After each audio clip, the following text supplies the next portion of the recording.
Well, what a great pleasure it is to welcome back to What's Next Dietlof Mare, who is the Vumatel CEO. And you may remember we chatted to Dietlof a few months back, talking to us about strategy and where Vumatel is going and what Vuma is planning to do and what they've busy been focusing on. So it's great to see you again, Dietlof. Firstly, how have you been? I see you're in Cape Town. I know you're caught up with all the flight delays and everything, but how have you been? No, fantastic, Aki.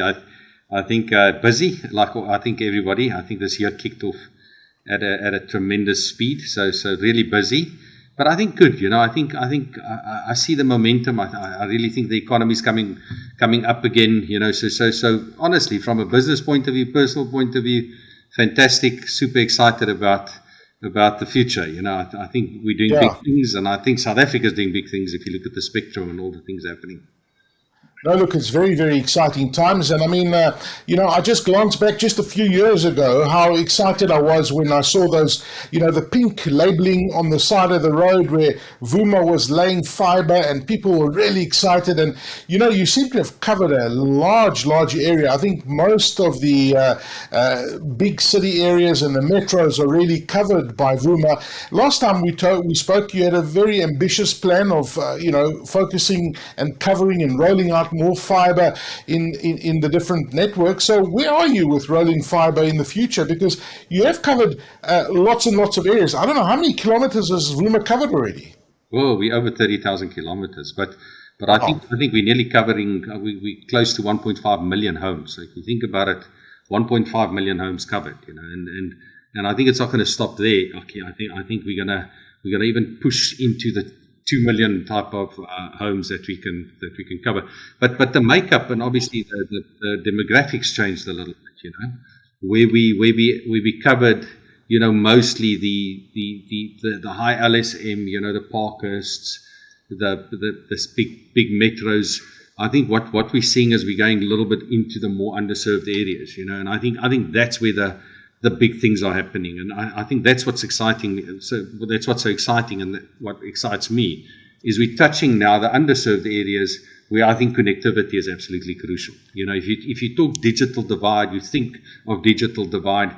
This is where you actually hit the barrier, and this is where you obviously cross into those areas where we can actually just bring the more informal economies back into basically a competitive landscape, and I think that's the big thing. So yes, we're on 1.5 million homes at this point, pushing to get to 2 million homes, but I think amazing is we're building 50,000 homes a month now, so we scaled in such a way that it's absolutely phenomenal, so we effectively building 50,000 homes a month now that we delivering.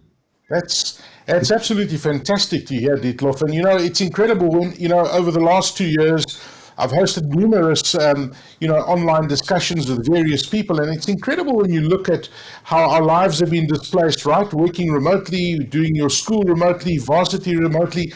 The number one challenge for young people and the learners in particular has been the cost of data, and unfortunately not all areas are covered by fiber.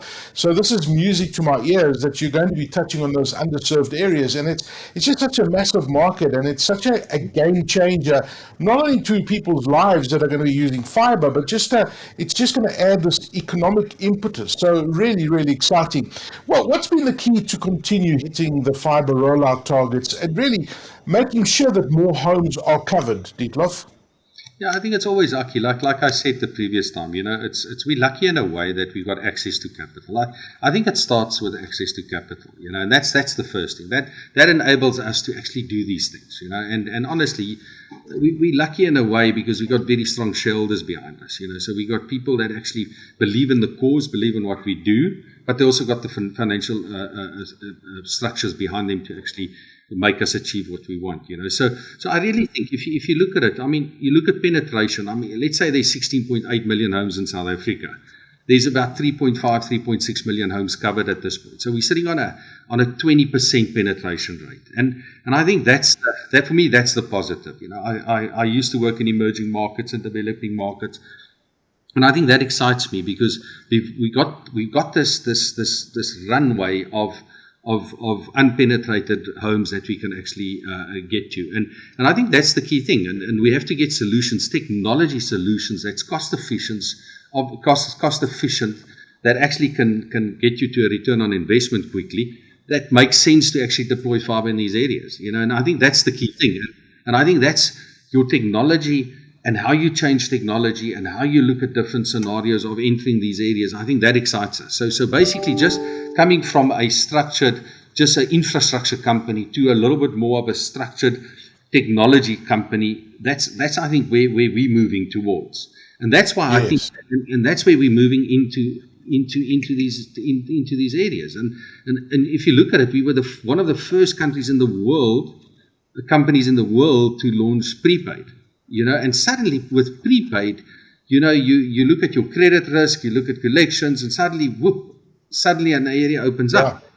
And I think those little technology enhancements that we do, doing things a little bit more special, a little bit more different, actually enables us to go into markets that basically 2-3 years ago was impossible to even look at.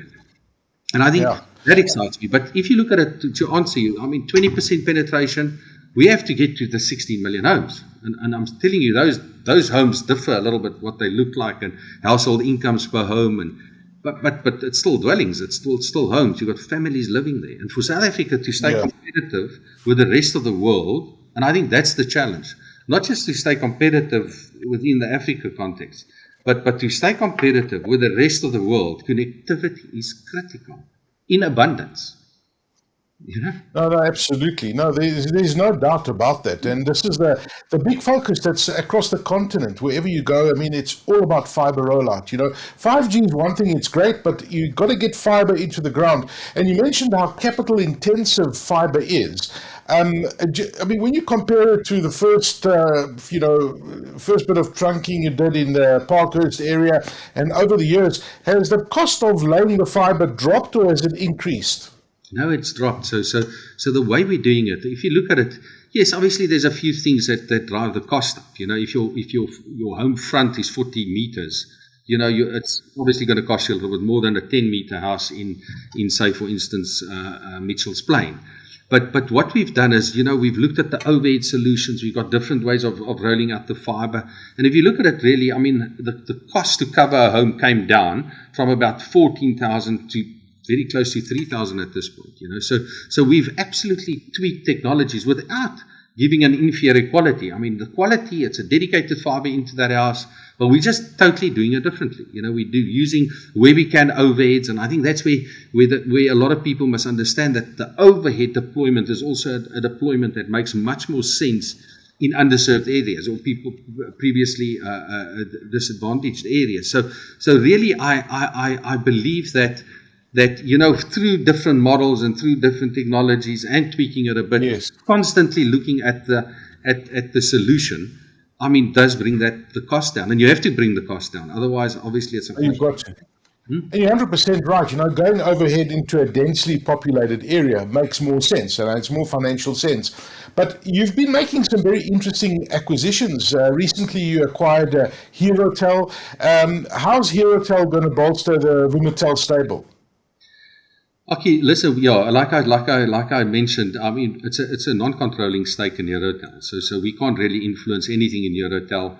I just think Herotel, it's a fantastic investment for us, and I think we give Herotel a little bit of access to capital for them to also roll out faster.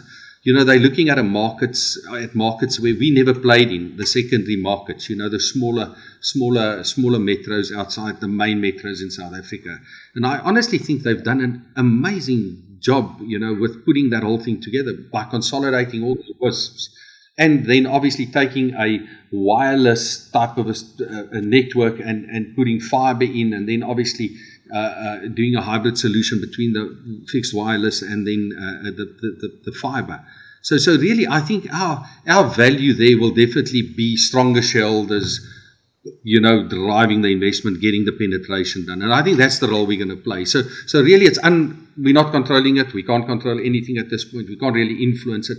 But I honestly think if you look at it, about 150,000 homes covered, across South Africa. I think it's a fantastic asset. It's a fantastic company to be part of, and even if it's just to drive the penetration within South Africa, I think that's the main thing. And then a big thing for us is they're competing, obviously, they're in areas where we are not, and I think in time, you can have more technologies moving from there out into different areas within the coverage map, So I really think there's big synergies in time, but it's a non-controlling stake at this point, Aki. Well, it's very exciting. The fact that you're getting into more metros and you're both tapping into each other's resources and experience. I think at the end of the day, it's just a win-win for the consumer and a faster rollout of fibre, which is the most important thing. And you've been actually been watching Vumatel with a great deal of interest with these acquisitions. They've been very, very strategic acquisitions. Are you looking at doing more acquisitions in the near future, Dietlof? Aki, at the moment, no. Listen, we're always looking, but at the moment, no, But I honestly think you will see, a little bit of a consolidation happening. You will see some consolidation happening. I think a little bit on the ISP side. You saw Afrio's cool ideas getting together. I honestly believe you'll see some play on the F&O space as well. Where people will actually create bigger scale through an acquisition process. So I think really it's on the cards. I think there's a lot of movement at this point. It's very buoyant at this point, and it makes it exciting. So you got the smaller players. You're looking at the small MDU fiber operators. I mean, they might consolidate into bigger F&Os in time. And I think that's where the value is. So nothing at this point, but I think there will be opportunities in time for the whole F&O market. To quite a few acquisitions, I believe.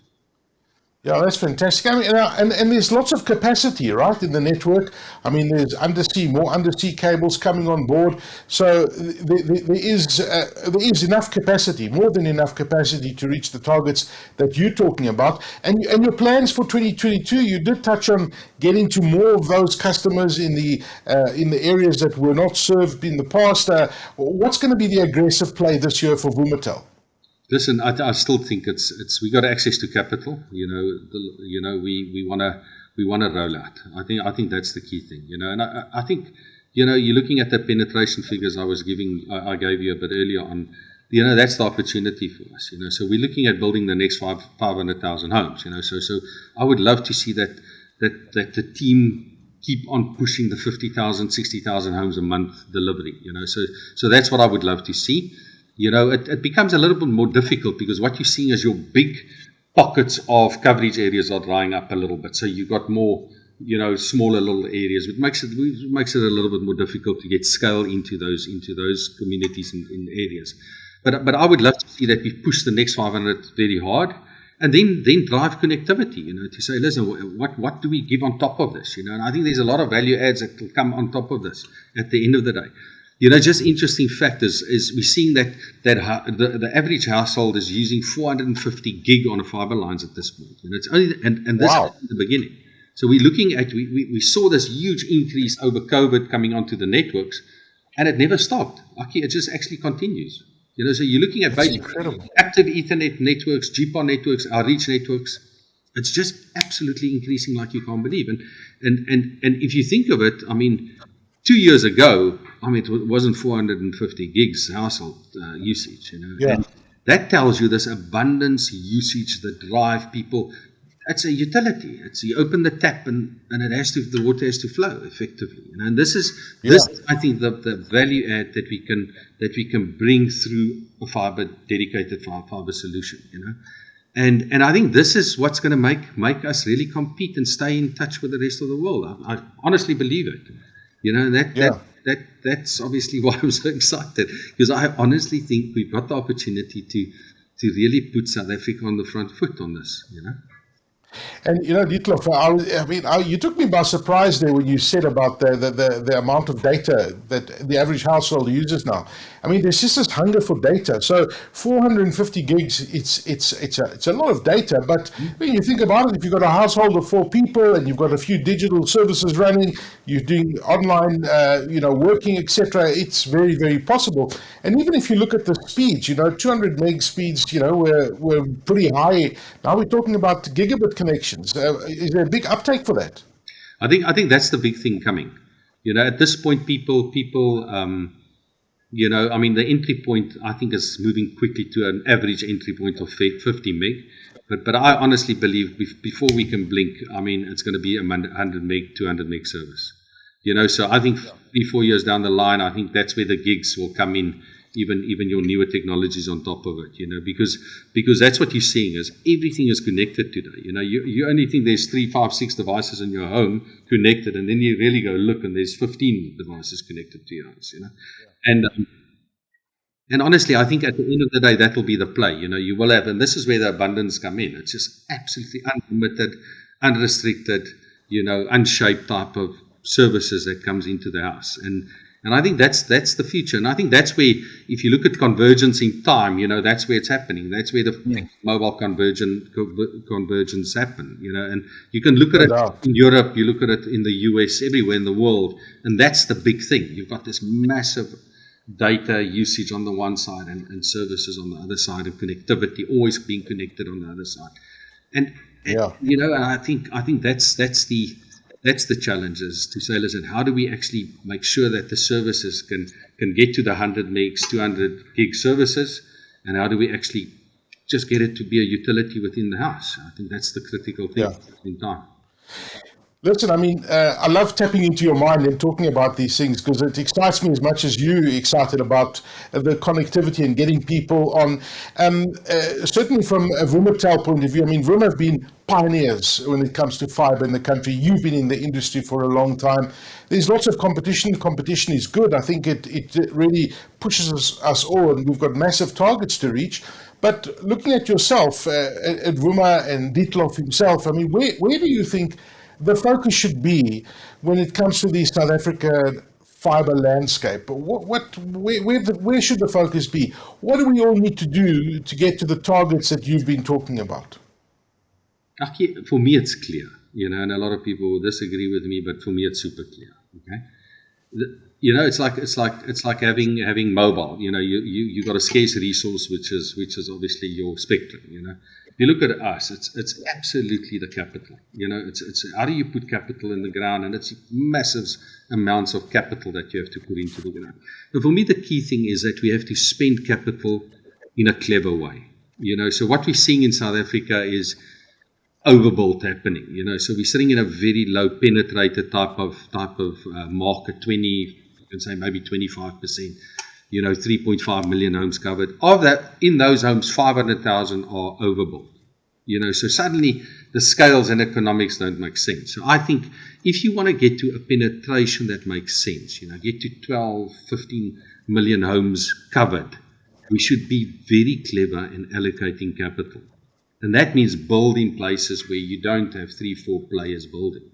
And I think that's the critical thing, and I've seen this in the mobile space. You look at towers all over and people copy and suddenly it becomes a bit of a mess, So I really think it's clever use of capital, making sure we cover South Africa. And I think, that's the critical thing for me. The first mover is critical, making sure land grab happens, making sure you give a quality service, and making sure you do it at a price that makes sense. And where enough competition drives that. And what you're seeing is how the cost of a monthly line is coming down, because you have to obviously get to it. It's linked to a capital, because you have to get a return on capital, because it's quite a big investment. But it has to make sense. And I honestly believe that where you've got 4 or 5 players building in secondary city over one another, it just doesn't make sense. Somewhere along the line, your resource will dry up, which is the funding at the end of the day, and suddenly we'll have problems. And what will happen then is basically you won't see us penetrating the 15 million homes, because people. And that's the danger. It's a very very important thing that you've just raised, because I think to achieve what you've just said, there has to be a change in legislation, right? And you can't have, different criteria for trunking by so many different municipalities, because everyone's got their own rules, right? And I think that is probably one of the biggest challenges. And overseas, I mean, that's what happened in the beginning, but now it's all kind of legislated and people share resources, etc. And there's no need to duplicate and triplicate everything. It just doesn't make sense. Yeah, it's you're putting. I mean, we put nearly 3 billion rand into the ground last year. So I'm saying it's a huge investment. So we're pumping huge investments in, and yes, there's a return on it. It has to make there's a return profile on it. But it has to make sense. But at the end of the day, it's actually creating connectivity, and I believe giving more connectivity to more closes the digital divide. And I think that's what we have to play towards. But what you're seeing is there are older technologies within these areas that people are now swapping out, and suddenly it becomes a price war to the bottom, and I'm saying is not a value add to the top. And that's for me the critical thing, and that balance is always important, And I think that's going to be the challenge for us. Is, listen, how do we get to a 70% penetrated South Africa with the least capital? And that's from all the players. But I believe competition, and if people copy you, we were the first with prepaid, for instance. So people copy you, and suddenly everybody does it. Aki, that's good, because suddenly it's just top of mind, and it just explodes because we've got so many homes to cover. And that's the positive side of it, but do it in a structured way. Yeah. Have the municipalities made it easier for people like Vumatel to lay fibre? Because I just touched on it earlier about, every municipality has got its own rules on how you lay fibre. You got to do it like this, you got to do it like that. Instead of simplifying it and have one rule for everybody, is that one of the barriers that you face at Vumatel? Yeah, the municipalities. Yeah, there's obviously different rules here and there. It's definitely better than a few years ago, I must say. Digital Council is also pushing very hard to actually try and standardize a lot of that. So I give them a lot of credit on it as well. But I think really it's going better. I mean, you're looking at access to wayleaves, it's much better. I think there might even be too many wayleaves out now in places because that's how it's working at this point. But really, I think there's very positive moves towards a type of a structure. I think some municipalities are still pushing for ground fibre and not aerial fibre, which I believe sometimes doesn't make 100% sense. But really, I think there's a lot of synergies happening within the municipalities. And I think, honestly, if you compare to 4 years ago, there are definitely positive steps within the municipalities as well. But I think forums like the digital councils and definitely assists us in driving that standardization. So that I think helps the industry definitely as well. Fantastic. Dietlof, it's always great to talk to you. Dietlof Mare, who's the Vumatel CEO. Will you promise me one thing? When you hit that 2 million target that you've been talking about, which I get a sense is not so far away, I think it's doable this year. I'm sure that 2 million target, and it's going to be amazing when that happens. You and I must chat and celebrate when you hit that 2 million mark. Okay, I promise you we'll do that. And always nice chatting. Fantastic. Well, thank you so much. Okay. Thanks for your time, Dietlof. All the best. Thank you.